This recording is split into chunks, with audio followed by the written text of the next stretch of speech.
APEC क्या करता है? एपेक वैसे 5 मखसूस किस्म के काम करता है, उनमें 4 सबसे ज्यादा इंपॉर्टेंट है। पहला काम इसका ये है, direct lobbying and influence in the Congress. Congress के अंदर डायरेक्ट लॉबी कर अपने चुने हुए बंदों के जरिए डायरेक्ट लेजिस्लेशन करता है। पाकिस्तान की पार्लियामेंट के अंदर कोई बिल लिखा जाता है, बिल्कुल इसी तरह यूएस की कांग्रेस के अंदर भी बिल्स लिखे जाते हैं, लेजिस्लेशन होती है। तो ये लॉबी अपने बंदों के जरिए डायरेक्ट लेजिस्लेशन करती है, पहला काम। दूसरा काम इसका यह होता है, securing conditional aid of direct cash. US जो इसराइल को डायरेक्ट कैश के फॉर्म में या फिर डायरेक्ट एड की फॉर्म में, डायरेक्ट ट्रांसफर्स की फॉर्म में पैसे प्रोवाइड करता है। हर साल 3 बिलियन ऐसे ही प्रोवाइड करता है, बगैर किसी सूद के, बगैर किसी कर्जे के। सिंपल एड है, एड की फॉर्म है, डोनेशंस हैं यूएस से, यूएस गवर्नमेंट से। ये जो डोनेशंस हैं, इनको सिक्योर करने के लिए भी एपेक काम करती है। एपेक अपने बंदूक को इस्तेमाल करती है। तीसरे नंबर पर सैंक्शंस एंड डिप्लोमेसी।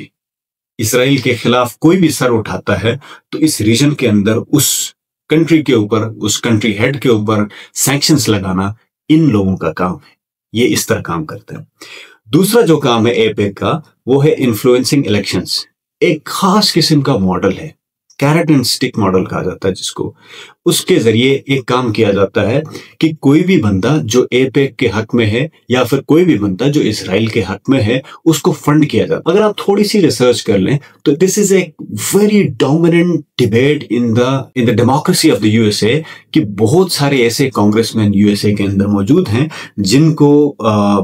जिनको एपेक ने खरीदा हुआ होता है बहुत सारे पैसे देके, और वो हमेशा इसराइल के हक में बात करते हैं। तो एपेक ऐसे लोगों को जो पोटेंशियली जीते जा सकते हैं, उनको पैसे देती है, उनकी कैंपेन में हिस्सा डालती है, उनके साथ वो करती है, एक किस्म का मुआहिदा उनके साथ करती है, और उसके बाद वो इनके खरीदे हुए होते हैं। जब वो जीत जाते हैं तो उन्हीं के हक में बात करते हैं, उन्हीं के गुण गाते हैं, और उनके जरिए फिर जैसे हमने पार्ट 1 में बात की, लॉबिंग करते हैं, डायरेक्ट लेजिस्लेशन करते हैं इन्हीं लोगों के पर। 1984 में एक बंदा था, चार्ल्स पर्सी, सेनेटर चार्ल्स पर्सी था। उसको हराने में एपेक का सबसे बड़ा किरदार था। इस बुक के अंदर उसकी एग्जाम्पल दी गई है। अच्छा, तीसरे नंबर पर पहला डायरेक्ट लॉबी था, दूसरा कैरेट एंड स्टिक मॉडल था, और तीसरा जो इसका मॉडल है वो shaping the information environment. Information environment को, हमारे पास जो इंफॉर्मेशन आती है, हमारे पास जो आइडियाज आते हैं, हमारे पास जो स्पीचेस आती हैं, उनको भी ये लोग क्या करते हैं, फिल्टर करते हैं। कैसे करते हैं? अपने पसंदीदा लोगों के जरिए कॉन्फ्रेंसेस और ब्रीफिंग्स कराते हैं। दूसरे नंबर पर फ्यूचर लीडर्स को कल्टीवेट करते हैं, नए नए बंदों को लाके सामने खड़ा करते हैं जो कि इसराइल के हक में होते हैं, और रैपिड रिस्पॉन्सेस करते हैं। इसराइल के खिलाफ कोई भी आवाज अगर उठती है तो उसके खिलाफ रैपिड रिस्पॉन्स। जैसे अभी राइट नाउ इस वक्त न्यूयॉर्क सिटी का जो मेयर है ममदानी, उसके अगेंस्ट पूरा यूएस का वो जो अमला है, पूरी गवर्नमेंट उसके खिलाफ लगी हुई है। He is one powerful voice against Israel. चौथा इसका काम है पेनिट्रेटिंग द एग्जीक्यूटिव ब्रांच। अब सबसे इंपॉर्टेंट काम ये होता है कि जब भी आप कहीं पे कोई काम सैंक्शन कराना चाहते हैं तो उस एरिया की, उस कंट्री की, उस गवर्नमेंट की जो एग्जीक्यूटिव ब्रांच होती है उसके अंदर अपने बंदे रखें।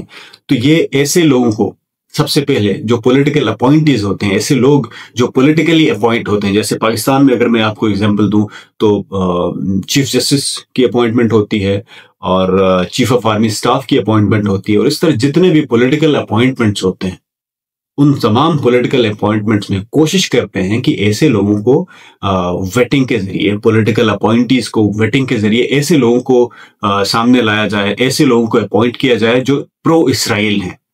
ये कैसे करते हैं? उन तमाम लोगों को, उन तमाम कांग्रेसमैन को जिनको उन्होंने सपोर्ट किया है कैरेट एंड स्टिक मॉडल के थ्रू, उनके जरिए वोट कराते हैं ऐसे बंदे को सिलेक्ट करने के लिए जो इसराइल के फेवर में हो। 5वें नंबर पर जो जूइश अमेरिकन ऑर्गेनाइजेशंस हैं, लाइक एंटी डिफेमेशन लीग है और अमेरिकन जूइश कमेटी है, ये जो कमिटीज और ये जो ऑर्गेनाइजेशंस हैं, इनको भी एपेक क्या करता है, अपने साथ बना के रखता है। तो ये सारी चीजें इस बुक के अंदर एपेक के बारे में बताई गई हैं।